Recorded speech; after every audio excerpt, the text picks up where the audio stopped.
Welcome to the Slop Temple. We pray this video helps. Start by confirming you have a date column and a backup copy. You, the editor, will convert any text dates using DateValue or Parsedate so Sheets recognizes them.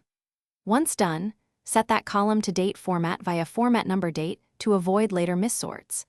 Make sure to trim stray characters and use trim or substitute for common separators. This first clean pass prevents errors and makes the next sorting steps reliable and fast. Now you'll organize by sorting and creating helper columns.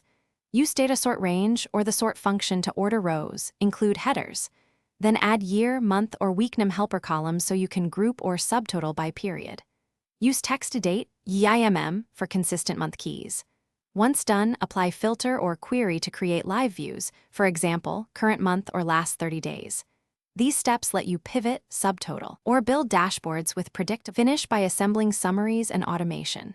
You can build pivot tables or use query with group by to summarize by year or month, set slicers for interactivity. Then add conditional formatting to highlight blanks or future/past ranges. Make sure to freeze header rows and protect date columns to avoid accidental edits. If something goes wrong, check for mixed date formats or non-visible characters. Use clean and value on suspects. That single troubleshooting tip often fixes most. Thanks for watching. Consider subscribing if we helped you.